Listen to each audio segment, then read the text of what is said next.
Pode se assentar.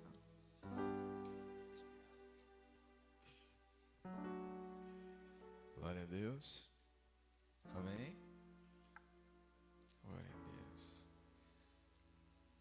Amém. Glória a Deus. Ah, que presença.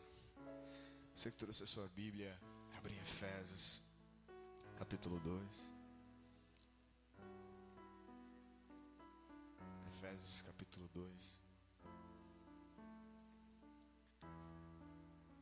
No versículo 8, amém? Efésios 2, 8. Antes disso, quando você estiver abrindo a sua Bíblia, feche seus olhos por um instante. Diga assim: Espírito Santo, me ajuda a ouvir e a receber com todo o meu coração as suas palavras.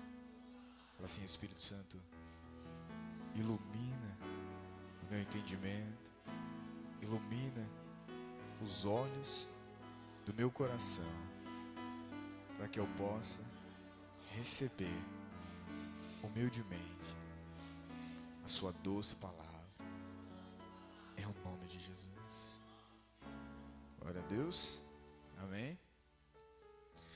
Você que trouxe a sua Bíblia, Efésios capítulo 2, versículo 8, amém? Tem alguém aqui pela primeira vez? Primeira vez que você está aqui? Seja bem-vindo. Amém? Efésios capítulo 2, versículo 8. Se tiver um pouquinho diferente da Bíblia de vocês, ela vai colocar aqui no telão, hein? Eu creio que vai estar completamente diferente. Vamos ver? Vocês vão entender. Amém? Efésios capítulo 2, versículo 8. Diz assim, ó: pois vocês são salvos pela graça, por meio da fé. Isso não vem de vocês, é um dom de Deus. Verso 9: não por obras, para que ninguém se glorie, para que ninguém se orgulhe. Nesse versículo que a gente acabou de ler aqui, a Bíblia está falando para nós que a salvação, o ato de você ser salvo, de você ir para o céu, não é obra sua, mas é um dom de, pois vocês são salvos por meio da graça. Então a salvação é algo que a gente recebe gratuitamente de Deus, amém? Nada que a gente faça com os nossos méritos, com os nossos atos, nada nos dá o direito ou nos garante a salvação, a não ser única e exclusivamente aquilo que Jesus Cristo fez, amém? Então a gente não é salvo pelo que a gente faz ou deixa de fazer, a gente é salvo pela fé em Jesus Cristo, amém? Uma vez que a salvação, ela não é garantida por você, ela não é garantida pelo que você faz de certo ou errado, amém? A salvação é garantida pelo aquilo que Jesus Cristo fez na cruz, amém? Por isso que a salvação é um dom. O que significa dom? A palavra dom no grego, onde foi escrita a Bíblia, o Novo Testamento, é charis ou carisma, né? Quer dizer, um presente, amém? Então a salvação é um O que você faz para receber um presente? Você paga por esse presente, sim ou não? A única coisa que você faz é pegar, sim ou não? Glória a Deus. Então quando você crê em Jesus Cristo, você está pegando o presente que Deus deu, que é a salvação, a vida eterna. Glória a Deus. Amém? Então uma pessoa que não tem Jesus, ela não tem a salvação. Mas uma pessoa que crê em Jesus, que ela não, eu entreguei minha vida para Jesus, eu sou de Jesus. Eu não estou falando uma pessoa perfeita, amém? Estou falando uma pessoa que reconhece que precisa de um Salvador. Glória a Deus. Essa pessoa recebe a vida a vida eterna. E junto com a vida eterna que ela recebe, acredito que é um dos maiores presentes, que é a presença do Espírito. A presença de Deus vem morar dentro dela. O próprio Deus, agora não está lá no céu, apesar de ele estar no céu, mas ele se faz presente dentro de você. Glória a Deus. Então, a salvação não é pelo que você faz. Por isso está escrito no versículo 9, não por obras, quer dizer, não pelo que as pessoas fazem, para que ninguém se glorie, ou para que ninguém se vanglorie. Sabe quando a pessoa faz o bem para alguém, ela diz, mas eu ajudei fulano, mas eu fiz por fulano. Ela está se vangloriando. Por isso que ninguém vai chegar no céu e dizer, Deus, eu sou salvo mesmo, eu estava aqui, eu fui bonzinho lá na terra, eu fiz tudo certinho, por isso eu merecia. Na verdade não. Se a gente for puxar a raiz, a Bíblia fala que todos pecaram e igualmente estão destituídos da glória de Deus. Mas por causa da graça de Jesus Cristo, todo mundo foi justificado e perdoado. Amém? Glória a Deus. Por que eu estou explicando isso? Que a gente vai no versículo 10, é importante vocês entenderem. Então, depois de você ser salvo, depois de você se entregar para Jesus Cristo, não pelas suas obras, de todo o coração você crê e recebe Jesus. No versículo 10, agora eu quero que vocês vão no 10, Porque somos criação de Deus, realizados em Cristo Jesus, para fazermos boas obras, as quais Deus preparou de antemão, para que nós as pratiquemos. Então você não é salvo quando você faz boas obras. Você é salvo para fazer as boas obras. Amém? Um exemplo, não é fazendo boas obras que você garante e recebe salvação. Você recebe salvação crendo em Jesus Cristo, crendo que Jesus é o Filho unigênito do Pai. E depois de você ter crido e recebido salvação, agora eu quero que vocês prestem atenção bem devagarzinho, ó, porque somos criação de Deus, realizados em Cristo Jesus, para fazermos as boas. Que obras são essas? As quais Deus preparou de antemão, ou antes, para nós praticar. O antes ou antemão aqui significa que Deus tem um propósito. Essa palavra aqui, ó, e Deus preparou de antemão, para mim e para você. Então, uma vez que você aceita Jesus, que você recebe Jesus, que você tem o Espírito Santo, Deus preparou, Deus tem um propósito, um plano para que você caminhe nele. Ó, presta atenção. Os quais Deus preparou antes para nós, para que nós praticássemos. E algumas traduções vai dizer assim, para que nós caminhássemos. Amém? Então, uma vez que você aceitou Jesus, uma vez que você recebeu Jesus no seu coração, Deus tem um plano para que você caminhe nele. Glória a Deus. Amém? E nesse plano envolve as boas obras de Deus, que serão feitas através de nós. Compreenderam? Bem simples essa parte.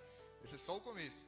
Então, a gente não é salvo pelo que a gente faz, mas depois que a gente é salvo, Deus tem um plano, Deus tem um propósito, Deus tem um caminho para que a gente ande por ele. Só quero que vocês entendam, a pessoa pode decidir andar e viver por esse caminho ou não. Porque mesmo depois de ter recebido a salvação, a pessoa ainda tem liberdade, sim ou não? De fazer a vontade de Deus ou... Pensa assim, ela já recebeu a salvação. Se ela morrer ou se Jesus voltar, ela vai para o céu. Amém? Porque a salvação é pela graça de Cristo. Mas decidir viver a vontade e os planos de Deus aqui na terra é uma decisão pessoal, individual de cada um. Amém? Então fala assim, Deus tem um plano. Quantos de vocês já ouviram essa palavra? Deus tem um plano. Parece até um clichê, sim ou não? Irmão, Deus te ama, Deus tem um plano na sua vida. Mas não é não, igreja. É porque é verdade, está escrito na palavra. Amém? Glória a Deus. Sou uma prova viva disso. Amém? Então Deus tem um plano de antemão. Quer dizer, ó, vou ler o finalzinho. Os quais Deus preparou. É como você preparar um bolo em casa, de aniversário ou de alguma festa. A pessoa que vai vir, ela não sabe aquele plano, ela não conhece. E o plano de Deus é assim, Deus nunca vai chegar, pegar você, sentar e falar tudo. Não funciona assim. Deus dá uma pá. É que nem Deus disse a Abraão. Nós vamos entrar nos patriarcas aqui, vocês vão entender. Deus deu uma palavra a Abraão. Abraão, sai de sua casa, da sua parentela e vá para a terra que eu te mostrar. Deus não falou assim, Abraão, sai de sua casa, da sua parentela, eu vou te fazer paz de multidão. Deus não foi revelando tudo. Deus falou uma pá. Depois dessa primeira palavra que Deus falou, Abraão tinha que dar o passo. Sim ou não? Vocês entendem? Então, embora Deus tenha um plano, Ele não vai falar tudo para você. Sim ou não? Eu acho que se Deus falasse o plano que Ele tinha para mim e para você, a gente nem entraria. Sim ou não? Sim ou não? Não entraria. Se Deus falasse tudo, não. Porque você vai olhar para o plano de Deus e você olhar para si. Vou dar um exemplo para você. É como Deus falasse para você, ó. Se Deus falasse antes para você, amanhã você vai falar para 10 milhões de pessoas. O que você faria? Tem pessoas que têm dificuldade de falar, sim ou não? Ah, eu aqui, extremamente tímido, pregando para vocês. Parece que é fácil, né? Sim ou não? Talvez se Deus fala antes, você não vai. Por isso que Ele dá uma pá, para que você aprenda a confiar na palavra, para que você aprenda que quem está garantindo o sucesso, o avanço daquilo é Ele, e não a sua força. A única coisa que você precisa fazer é ir. Vocês compreendem? Por isso que Deus não fala tudo de uma vez. Imagina se Deus falasse tudo de uma vez. Imagina se Deus falasse onde você vai trabalhar, com quem você ia casar, onde você ia morar, o que você ia fazer. Sim ou não? Você ia pensar assim, não, mas isso daqui acho que não é bom para mim o suficiente, Deus não. Como se Deus não soubesse o que é de fato bom para nós, sim ou não? Vocês entendem? Então fala assim, a humildade e a fé. Fala assim, a humildade para receber a palavra. Um exemplo, vá para a sua direita. Você vai ter que ter a humildade diante de Deus para receber a pá e a fé para ter a ação. Então, eu creio que Deus faz, então eu vou agir. Glória a Deus. Aí quando você vira à direita, que nem ele falou, aí ele começa a revelar a outra parte do plano. Glória a Deus. Amém? Vou dar um segredo para vocês antes da gente entrar nessa parte, senão talvez eu acabe me esquecendo. Igor, na onde que eu vou conhecer os planos de Deus para minha vida? Aonde você vai? Como que você sabe? Qual é o lugar que você tem que ir para descobrir os planos de Deus para a sua vida? Qual é o lugar que você tem que ir? Para a igreja também. Eu acredito que na igreja você vai conseguir ouvir e compreender, mas o lugar que você tem que ir é para orar, para oração. Fala assim, é na oração, na comunhão, na intimidade. Sim ou não? Sabe quando Deus você está ali orando, e Deus está te mandando ir para a esquerda, e você não tem ser? De repente você vem no culto e o pastor fala exatamente o que Deus está falando no seu coração. Aí você vai ter a confirmar. Mas o lugar, presta atenção, a gente vai entrar aqui nos patriarcas aqui, vocês vão entender. Quer dizer, o lugar onde você descobre os planos e os propósitos de Deus, eu diria assim, o próximo passo de Deus para a sua vida, não é no outro, é na orar. Porque na oração quem vai falar com você? O próprio Deus. Vocês estão entendendo? Um exemplo, se eu tentar falar para você com a minha perspectiva humana o que Deus quer fazer com você, sem eu ter uma revelação de Deus, vai ser meramente humano. Você entende? Óbvio que tem hora que Deus revela e você fala e está de acordo com a vontade de Deus. Estou falando de uma perspectiva humana. Vou dar um exemplo para você.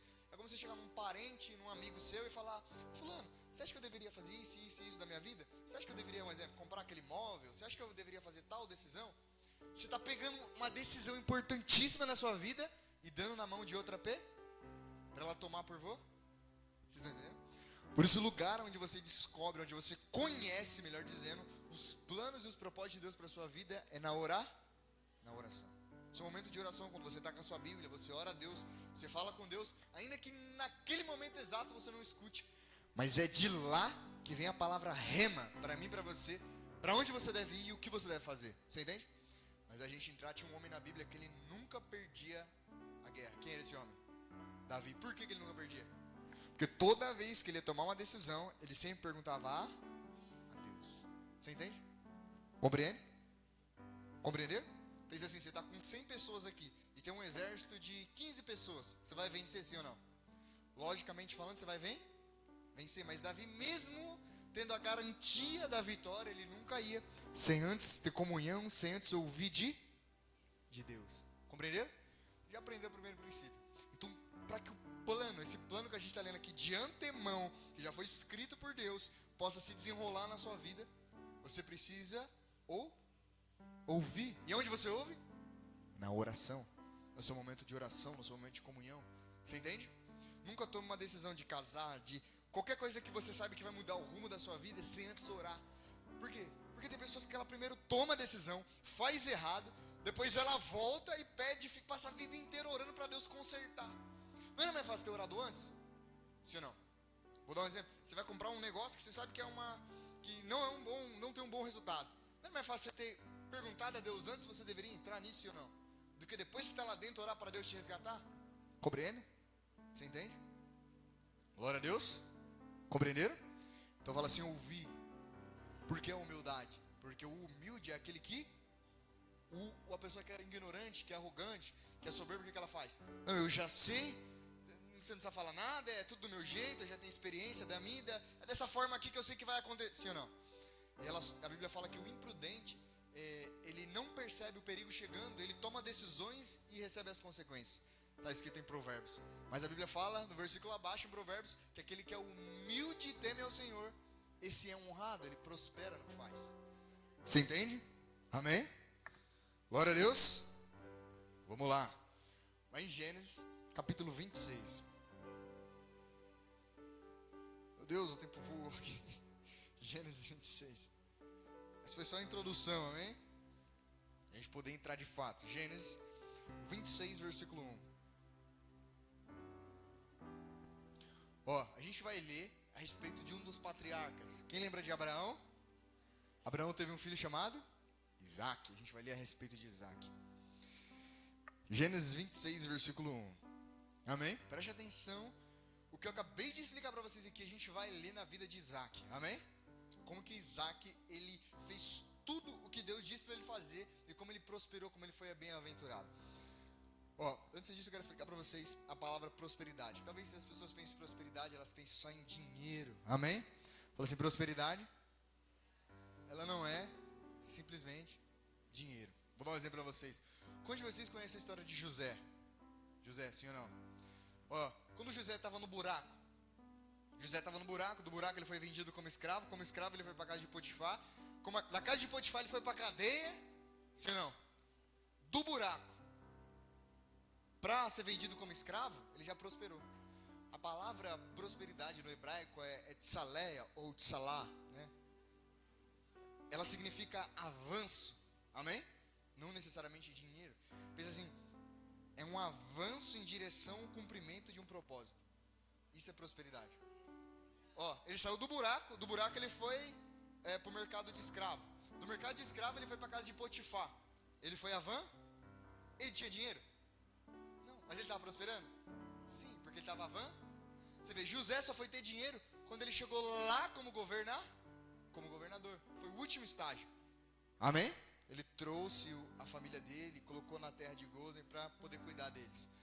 Vocês entendem? Então, prosperidade não necessariamente significa dinheiro. Porque você vê pessoas que têm dinheiro, mas não têm prosperidade. A prosperidade bíblica significa você cumprir a vontade de... Significa você viver naquilo que de antemão Deus preparou para você. Por quê? Vou te dar uma... Rápido a gente entra na... A gente está dentro, né? A gente entra nos textos. Porque a prosperidade de Deus, ela não está ligada somente com coisas da terra. Mas ela tem um propósito para a eternidade. Vou dar um exemplo para vocês aqui, rápido, pegando José. Por que Deus quis que José fosse o príncipe daquele tempo? Governador. Porque debaixo de Faraó, ele era a pessoa que tinha mais autoridade ali. Por quê? Para ele poder cuidar da família dele. E não só isso, o povo inteiro, as nações ali foi abençoada por causa dele. Porque Deus tinha palavras e promessas acerca da família dele, que a família dele seria uma grande nação, e de lá ia nascer o Messias, o Salvador da humanidade. Vocês entendem? Vocês compreendem? Então fala assim, o propósito, ele tem uma visão eterna. Vocês estão entendendo? Uma pessoa que tem dinheiro, mas ela não tem prosperidade, o dinheiro serve para ela, só para ela. Ela morre com aquele, é o dinheiro pelo dinheiro. Você entende? Agora aquele que tem a tsaleia, né, a autorização para prosperar, que vem da parte de Deus, enquanto ele caminha no propósito, na vontade de Deus, as coisas vão acontecendo, né? Tudo contribui ricamente para o bem daqueles que amam e que andam segundo o seu propósito ou decreto. Vocês entendem? Compreenderam? Compreenderam? Bem simples. Você vê, José foi prosperando. Do buraco pro lugar onde ficavam os escravos. Dos escravos ele foi para a casa de Potifar. Da casa de Potifar ele foi para a cadeia. Sim ou não? Ele foi avançando em direção ao alvo de Deus. Glória a Deus. Amém? Vamos lá. Gênesis 26, versículo 1. E houve fome naquela terra, como tinha acontecido. A gente está falando agora do pai de José, Isaac. Houve fome naquela terra, como tinha acontecido no tempo de Abraão. Abraão era o pai de Isaac. Isaac era o pai de José. Por isso Isaac foi para uma terra chamada Gerar. Foi para Gerar, onde Abimeleque era o rei dos filisteus. Versículo 2. Preste atenção. Olha o que Deus disse para ele, igreja. O Senhor apareceu a Isaac. O Senhor veio ter com Isaac. E provavelmente ele devia estar orando, porque tinha fome sobre toda a terra.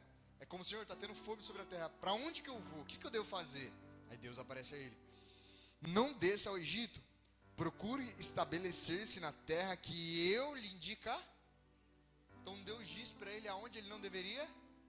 Em algumas traduções vai dizer assim, ó, fique nessa terra aqui peregrinando por enquanto.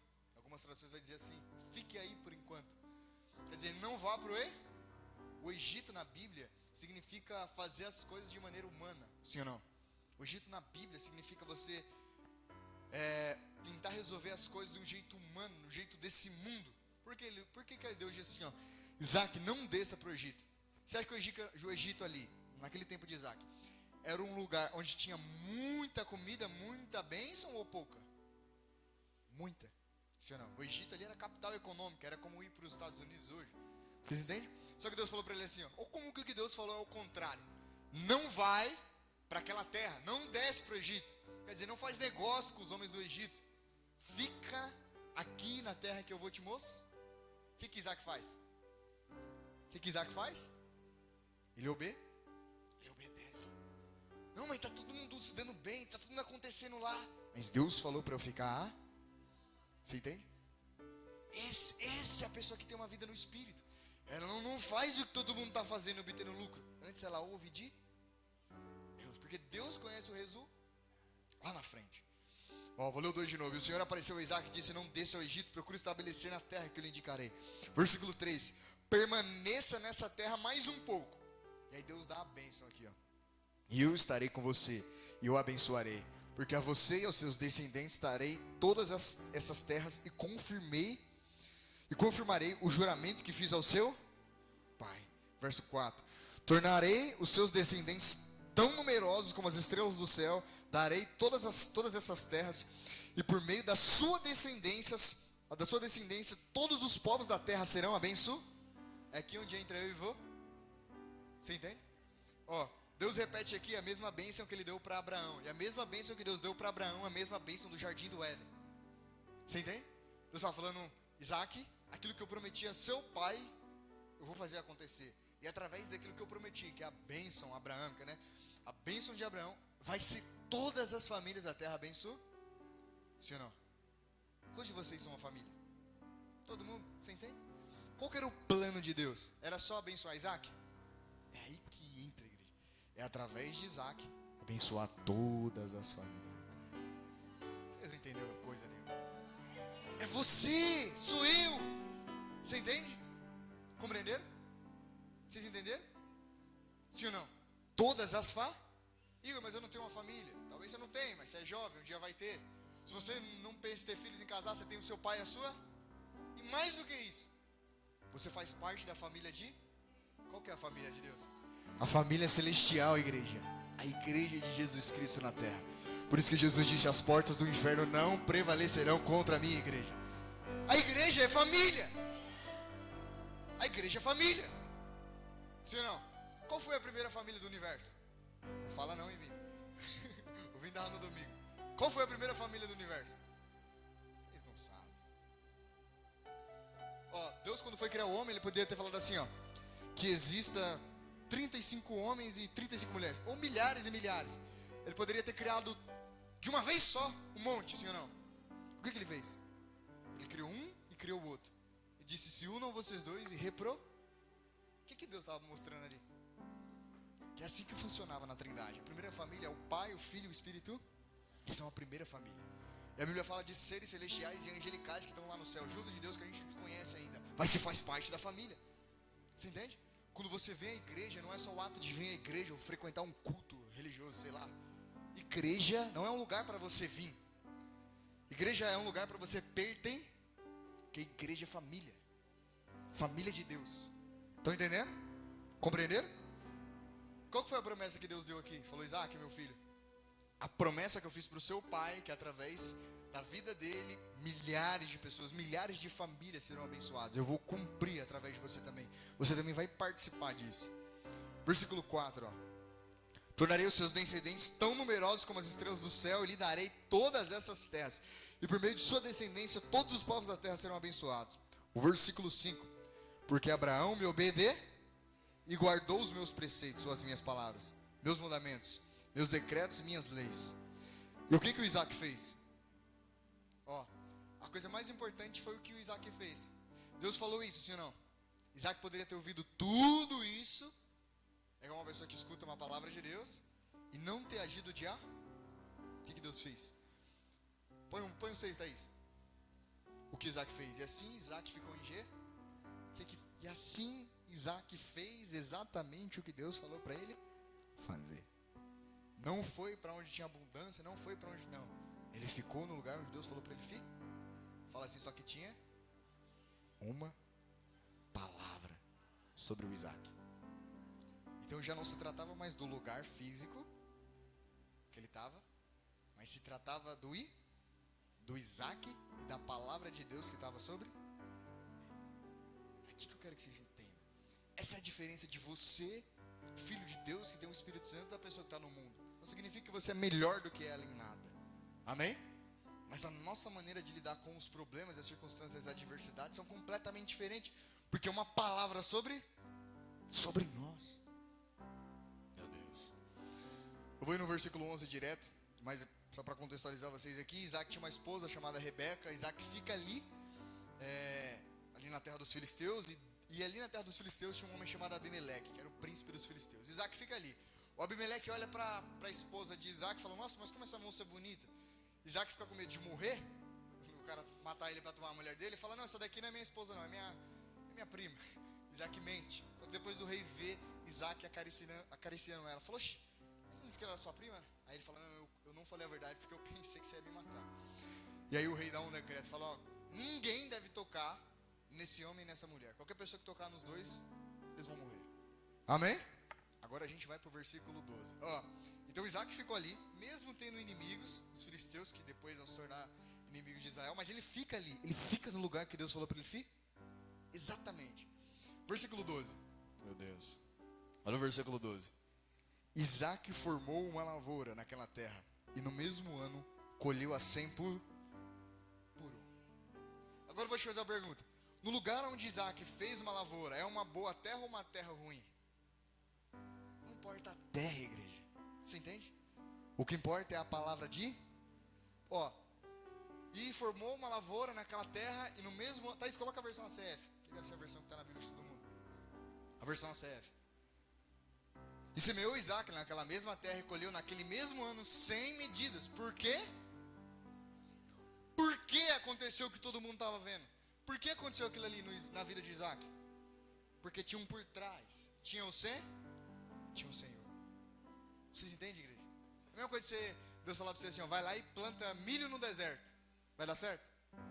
Mas se o Senhor falou, vai. Essa é a diferença, igreja. Vocês entenderam? Essa é a diferença. Ó, vamos ao versículo 13. O homem enriqueceu e a sua riqueza continuou a aumentar, até que ficou riquíssimo. Então o que ele fazia? Prosperar. O que é o prosperar que eu já falei para vocês aqui? É o avan? Sim ou não? Por quê? Por causa da palavra de Deus. Porque ele estava fazendo o que Deus falou para ele fazer, e ele estava no lugar que Deus falou para ele. Ele podia muito bem estar lá no Egito, negociando com as pessoas do Egito. Você entende? Talvez ele ganharia até dinheiro, mas ele teria a verdadeira saleá, a verdadeira prosperidade, ele teria? Ele só ia ter dinheiro? Sim ou não? Quantos de vocês conhecem pessoas que só têm dinheiro? Uma vez eu fui orar para um rapaz assim, foi o bro que me levou. Ele só tinha dinheiro? Você entende, igreja?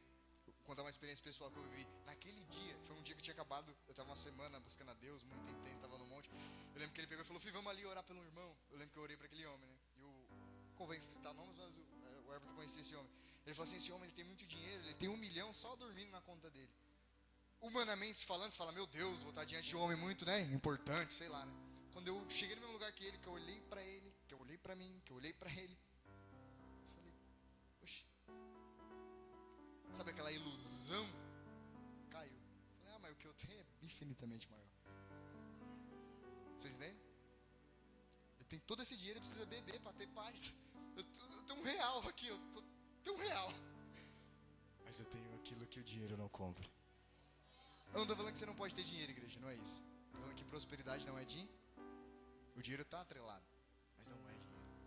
Vocês compreenderam, igreja? Compreenderam? Prosperidade é você fazer o que Deus falou para você fazer e estar no lugar que Deus falou para você estar. Por que você vai ter prosperidade? Porque ali a presença de Deus vai estar com você.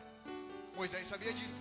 Moisés falou: Senhor, eu não vou e não me vem com anjo. Se a sua presença não for com, eu não saio daqui. Você entende, igreja? Vocês compreendem? Tudo isso porque o Senhor estava com, o Senhor o abençoava. Versículo 14, olha a briga, igreja. Fala assim: com grandes poderes, grande responsabilidade. A frase do Homem-Aranha. Sim ou não? Sim ou não? Se você é uma pessoa muito rica no reino de Deus, é responsabilidade que você tem, sim ou não? Porque a riqueza no mundo é como? A riqueza no mundo o homem usa para os seus próprios prazeres e interesses. No reino de Deus, você vai usufruir, você também vai desfrutar, mas Deus vai te dar a responsabilidade de cuidar das pessoas que estão ao redor de você. É aí que entra o negócio. Vocês entendem, igreja? As pessoas querem o bônus, mas não querem o ônus, sim ou não? Elas querem a parte boa, mas não querem a responsabilidade da parte boa.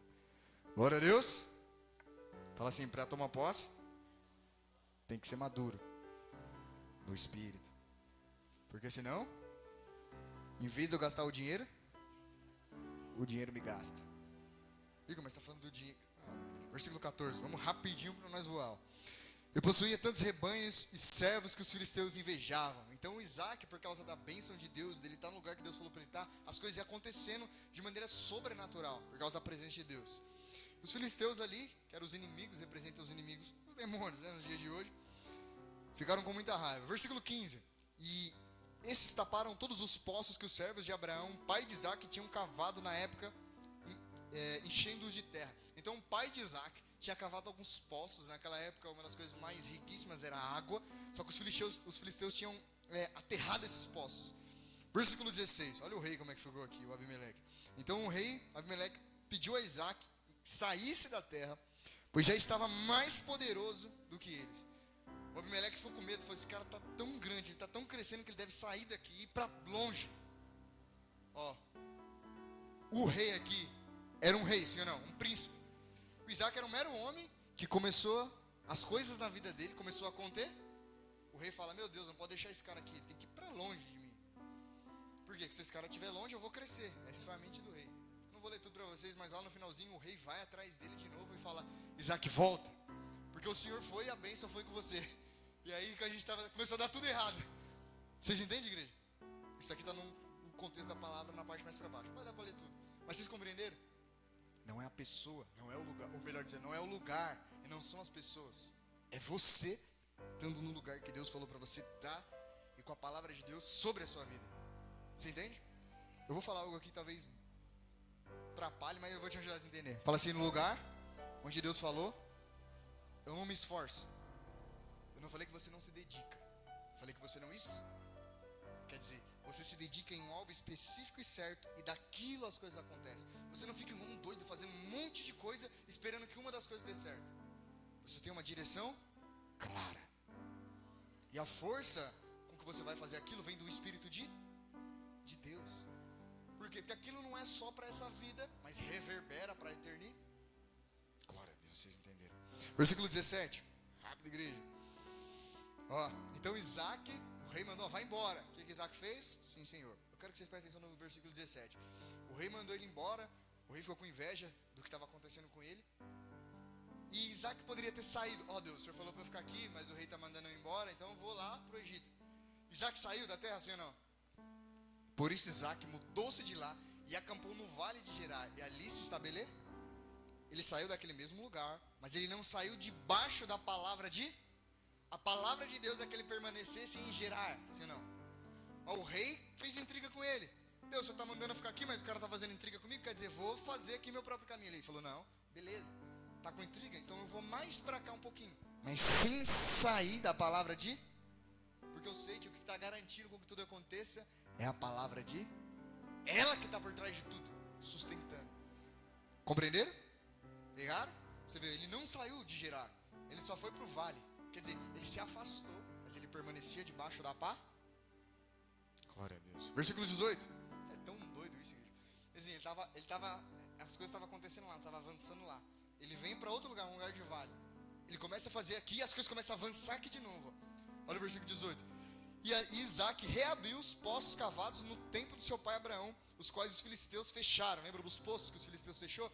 Ele começou a cavar quando Abraão morreu, e deu-lhes os mesmos nomes que o seu pai lhe deu. Os versículos 19. Os servos de Isaac cavaram no vale e descobriram um veio d'água. Ou em algumas traduções, nova tradução vai dizer água viva. Eles começaram a cavar ali, aqueles poços estavam entulhados, e tem água ali ainda. Versículo 20.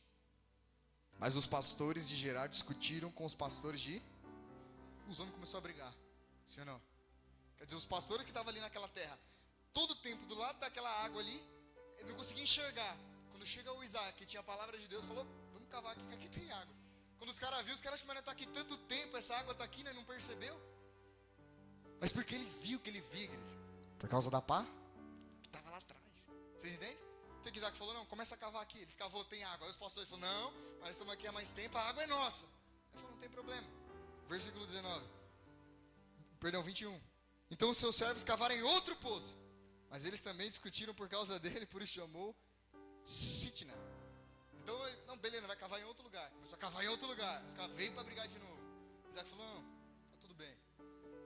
Versículo 22. Você vê, ele não tem intriga, não tem briga, não tem aquela coisa, meu, me dá, não tem. Porque ele sabe que tem uma palavra sobre ele. Deus prometeu abençoar ele e estar com ele em tudo que ele fizesse. Você entende? Se ele seguisse a palavra de conforme o pai Abraão tinha seguido. Versículo 22.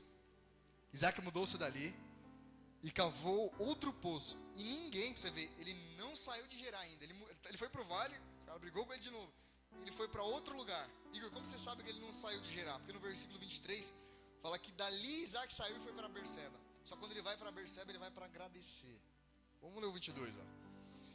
Isaac mudou-se dali e cavou outro poço. E ninguém discutiu por causa dele. E deu-lhe o nome de Reobote, dizendo: agora o Senhor nos abriu espaço e prosperamos na terra. Vocês não entenderam, não? Agora o Senhor nos abriu isso. Agora eu estou no lugar. Para eu chegar até aqui, as coisas aconteciam, tinha aquela briga.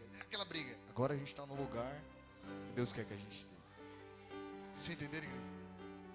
Você vê, ele passou tudo isso. Teve dificuldade, sim ou não? Sim ou não? Mas não teve avanço em meio à dificuldade? Esse é o segredo, igreja. É você não largar a palavra de Deus por nada. Que suba ou que desça. O que vai acontecer na sua vida? O que Deus disse. Vocês compreenderam, igreja? Você vai parar de lutar com a força do seu braço.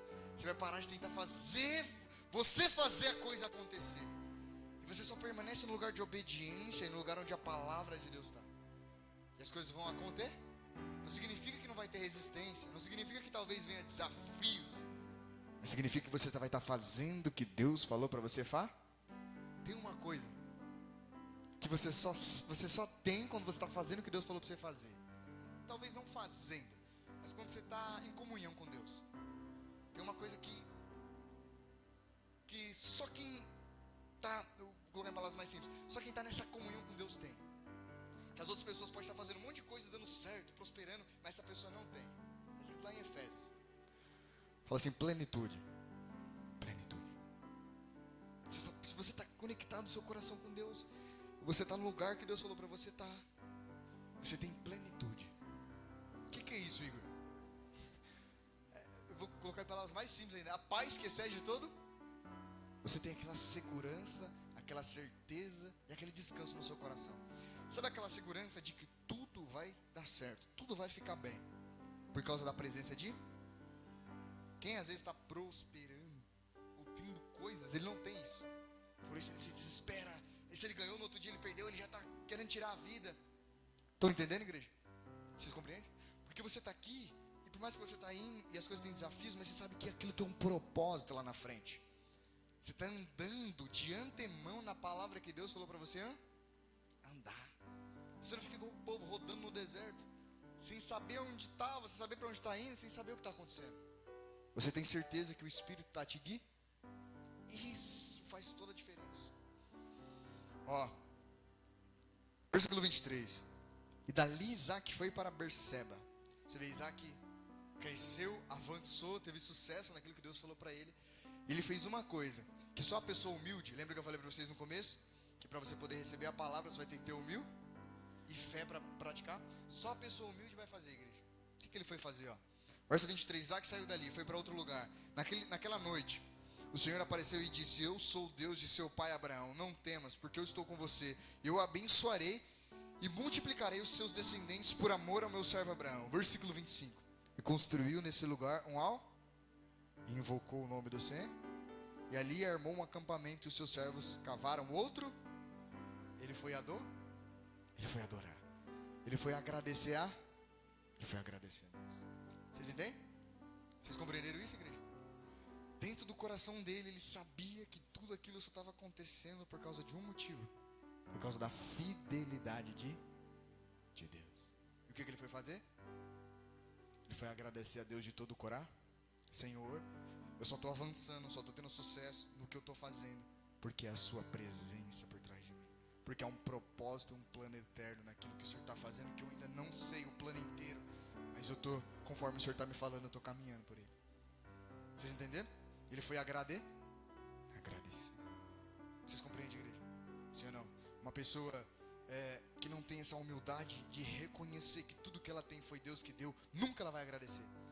Vocês entendem? Vocês compreendem? Entenderam?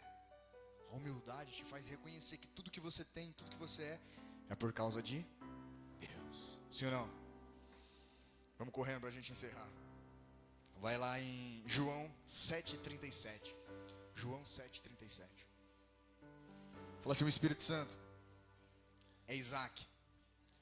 Ó, nessa história que a gente acabou de ler aqui, o Espírito Santo, o Isaac ali, ele toma o lugar do Espírito Santo. O que o Isaac fez ali nos poços? O que o Isaac fez nos poços do pai dele? Ele cavou, sim ou não?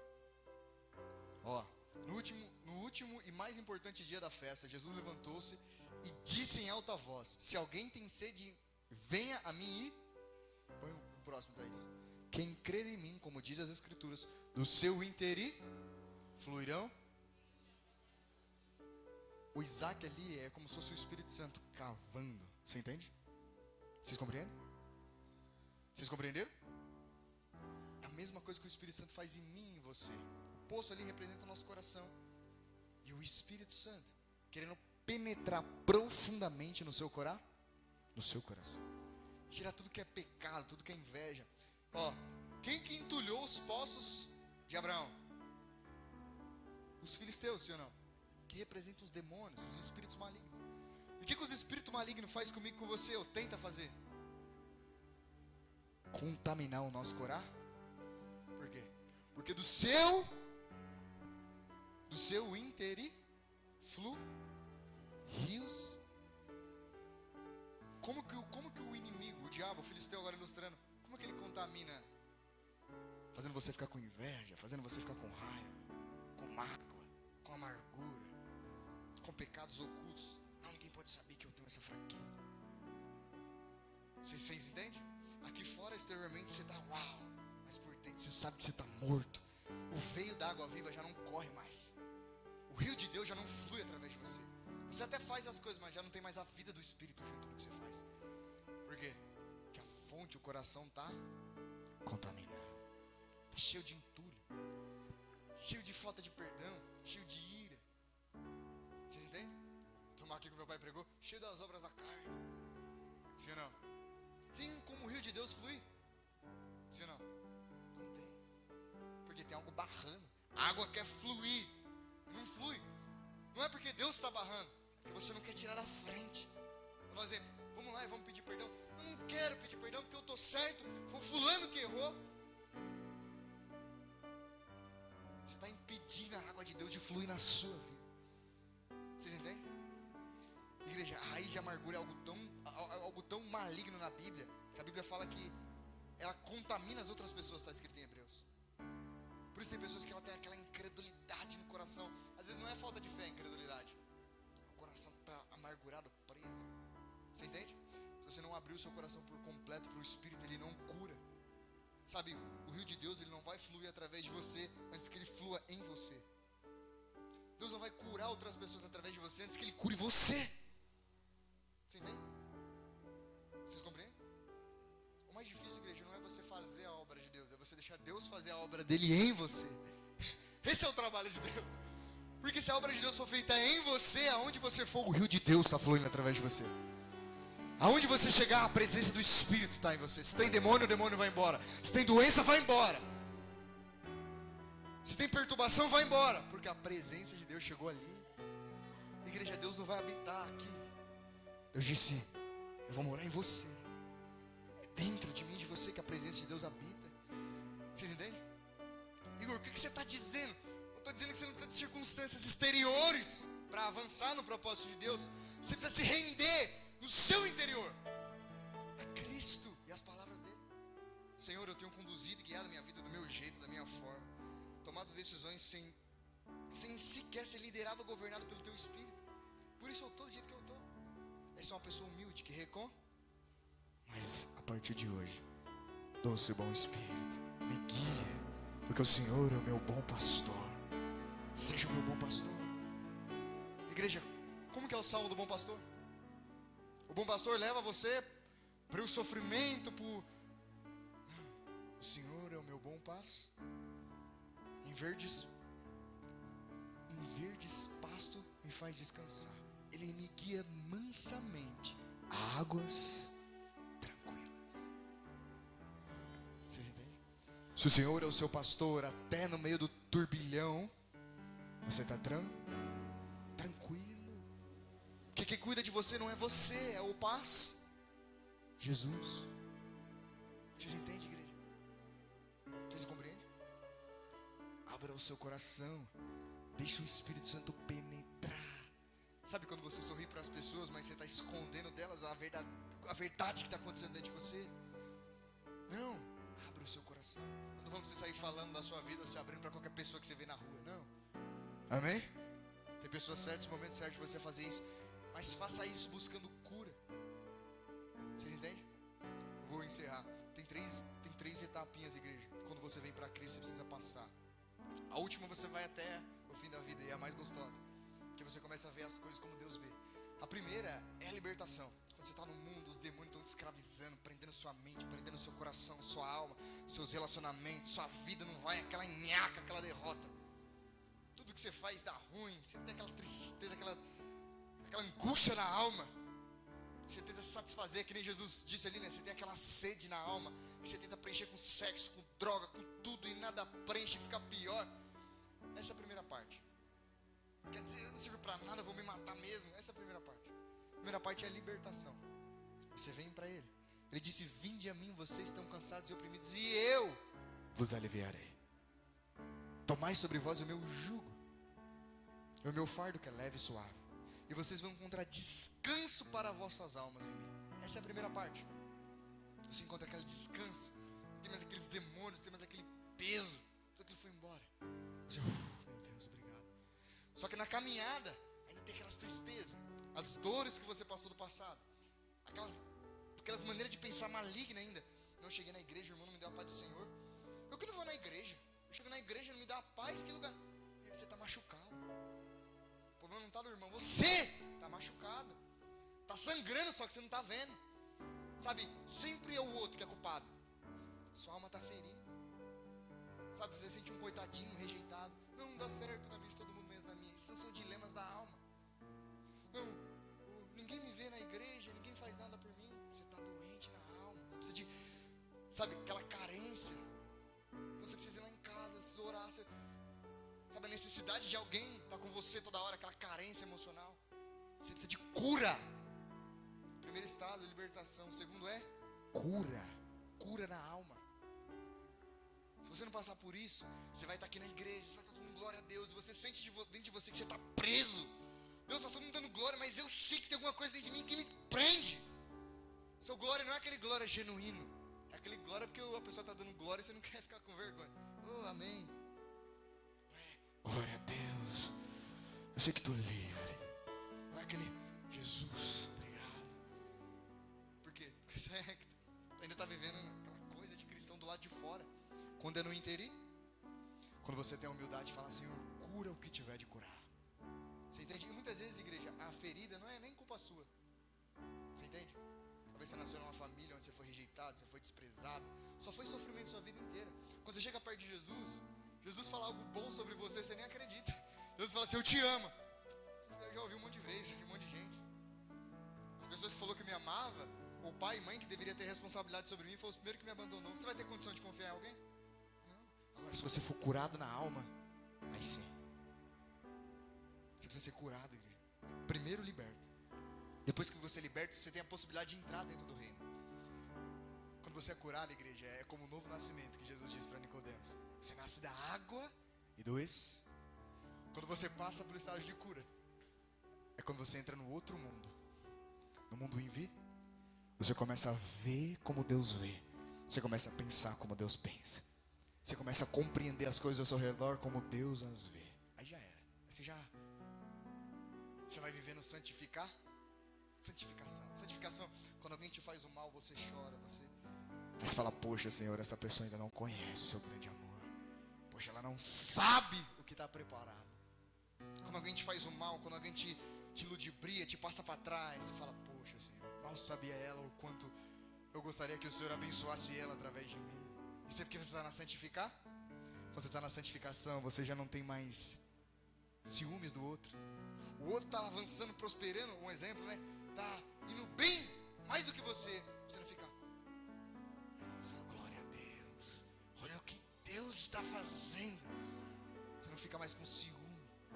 Mas fulano está fazendo. Você já saiu das carências, dos dilemas da alma. Você já está dentro do reino. Você já está buscando a santificação. Seguir a paz e a santificação, sem a qual ninguém. Então quando você está sendo liberto, quando você está na cura, você não viu o Senhor ainda. Você não viu. Porque depois que você vê, já era. O que acontece, Igor, quando eu vejo o Senhor? O amor de Cristo nos constrange. Você fica encharcado de amor. O rio do Espírito fica fluindo através de você. Você quer beijar, você quer amar as pessoas, e principalmente aqueles que não merecem. Você fala, eles não merecem, mas eu estou fazendo isso não é por causa de mim, é por causa do amor dele. É por causa dele, é porque o rio dele flui.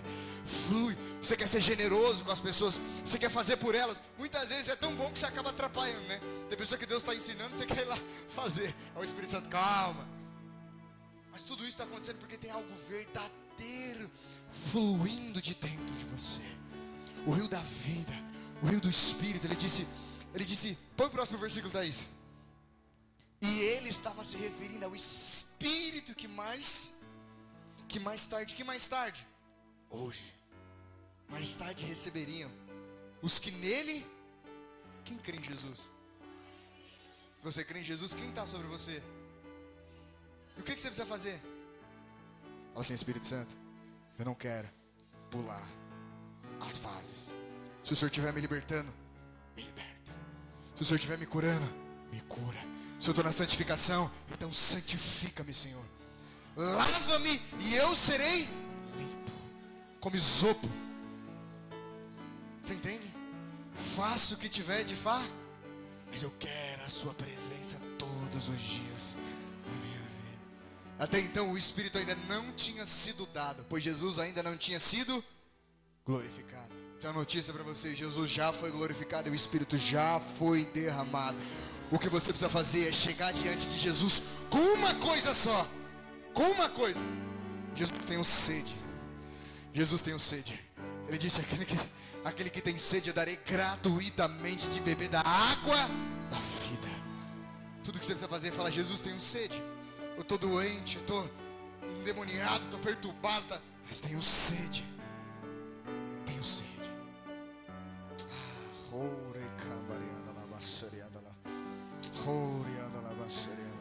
Você não conhece ele, igreja. Você não conhece o amor dele. Não, você não conhece. Eu não estou falando isso para ti, não. Eu estou falando, quando eu falo que você não conhece, não é para te ofender, é para dizer, ei, tem algo que você não viu ainda. Tem um lugar que você não entrou. E não descanse até você entrar nesse lugar. Tem um lugar que você não conhece ainda no Senhor. Sabe, não ceda as coisinhas. Fulano, ciclano, não. Quando você está olhando para o autor e consumador da sua fé, está dizendo, ei, tem algo no Espírito que eu não provei ainda. Tem uma faceta da presença que eu não conheci ainda. Tem uma face do Rei que eu não vi ainda. Quando você olha para o autor e consumador da sua fé, o que alguém fez com você, se alguém te machucou, não importa. Você faz que nem os apóstolos. Os apóstolos estavam apanhando, sofrendo, sendo machucado, preso. Ele disse, que prazer nós temos em sofrer. A nós foi dado o privilégio de sofrer por Cristo. Igor, mas que loucura é essa que o homem sente prazer enquanto sofre? Foi o que Paulo disse. O evangelho, ele é loucura para o mundo. Mas para aquele que crê, para aquele que nasceu do Espírito, ele é vida, ele é paz, ele é alegria no Espírito. Porque ele está vendo o que ninguém está vendo. Ele disse, essa leve e momentânea tribulação não há de se comparar com o peso de glória em que em você há de se revelar. Quando a glória de Deus se revela em você, você fala que nem Paulo, estou certo que as aflições presentes, ela não pode me parar. As aflições presentes, ela não pode estancar o rio da vida que quer fluir através de mim. Sabe, o meu choque com os meus parentes, com os meus amigos, talvez um atrito que houve no relacionamento e eu não falo com o ciclano, eu não vou deixar isso parar de fazer o rio fluir. Não. Se tiver que pedir perdão, eu vou lá e peço perdão. Se tiver que sentar e resolver e dizer, eu errei, eu sou culpado, eu assumo. É assim que funciona. Esse é o homem de Deus maduro. Eu errei com você, irmão. Eu falei palavras que estavam erradas. Talvez foi até certa, mas foi de um jeito errado. Eu assumo, fui eu. Esposa, eu fiz errado com você. Eu te traí, eu fiz. É assim que funciona, igreja. Essa é a maturidade. Deus, eu não consigo, pai. Eu não consigo ser fiel, eu não consigo livrar da pornografia, eu não consigo. Eu preciso. Pronto, o que você está fazendo? Você está falando, Jesus, eu tenho sede. É a mesma coisa que você diz, Jesus, eu estou aqui. Se tem alguém que pode fazer alguma coisa por mim, então faça. O Senhor é o único que pode fazer. Isso é quando você tem sede, você não esconde nada. Você entende? Primeiro você é verdadeiro com você mesmo. Esse é o homem de Deus maduro. Você entende? Vocês compreendem? Ele diz o que tem que ser dito. Põe a verdade. Não precisa pôr máscara. Não precisa tentar agradar os irmãos para ser bem visto na igreja. Isso aqui está no reino da alma ainda. Mas para aquele que está querendo caminhar no Espírito, Deus, mude o que tiver de mudar. Se o Espírito falar, filho, filha, as amizades que você tá ruim, não é o momento de você andar com essas pessoas. Sim, Senhor. Sim, Senhor. Eu quero fazer conforme a sua vontade. Filho, essas coisas que você anda vendo, alimentando a sua alma, o seu coração, não vai. Pai, eu não quero. Filho, você está vendo coisa que não está te edificando, está perdendo o seu tempo, cozinhando, comendo o seu cérebro. Sai disso aí. Pai, me ajuda, eu quero. Você entende, igreja? Esse é o coração humilde. O coração humilde, igreja, não é aquele que é perfeito, mas é aquele que está disposto a ser aperfeiçoado em todos os aspectos, sem reserva, sem reserva. Você na finança, Deus, minha finança, eu amo o dinheiro, estou sendo escravo do dinheiro. Deus, me muda, eu não quero amar mais o dinheiro do que o Senhor. O Senhor sabe que eu bem preciso dele. Você entende, igreja? Deus só pode tocar quem é de verdade.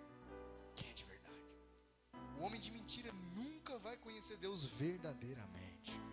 Por isso não tente colocar máscara, não tente se apresentar para ninguém, igreja. Nunca faça isso. Chegue nu. Só que eu falo para vocês, não seja que nem Adão. Quando Deus olhou para Adão e falou, Adão, você comeu do fruto que eu falei para você não comer? O que ele disse? Foi o pastor? Não, mas foi a igreja. Não, mas foi a Bíblia. Foi o fulano que fez isso e isso comigo. Não, foi o ciclano. Não, eu vou para a igreja para ser igual ao ciclano. Sempre terceirizando a. Vocês entendem? Você tem que ser sincero com você mesmo. Senhor, sou eu mesmo. Fui eu que comi. Ela me deu, mas eu comi. Ela não me obrigou, eu comi. Eu errei. Pronto. Compreenderam? Vou encerrar, meu Deus, já.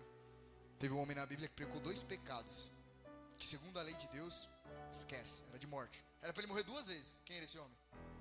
Davi. Qual o pecado que ele cometeu? Suicídio e adultério. Suicídio não, homicídio. Matou uma mulher de um inocente e adulterou. Aí o profeta falou para ele, você prefere cair na mão dos seus inimigos, o profeta Natan, ou ser corrigido por Deus? Ele falou, eu prefiro a mão do Senhor. Você acha que ele morreu? A sentença veio. Ele disse, a espada, né, não vai se apartar da sua casa. Essa espada veio batendo. Ela foi lá e cortar em Jesus. Essa espada veio destruindo a linhagem dele e veio até acertar Jesus. Jesus era o filho de Davi. O que ele disse? Senhor, se tiver que alguém me corrigir, não tem problema, mas eu estou aqui. O que ele fez? Desceu-me diante do Pai. Por isso que mesmo ele fazendo o que ele fez, Deus disse, homem segundo o meu coração. Compreender, igreja? Tudo que você precisa chegar diante de Deus, diante do Espírito, é dizer, Espírito Santo, tenho sede. Minha alma tem sede. Eu sei que se eu buscar na droga, no álcool, no sexo, no dinheiro, na luxúria, na ostentação, na honra e na glória que os homens, nada disso vai me preencher. Senhor, tenho sede. Só beber da água. E você vai ficar cheio da água.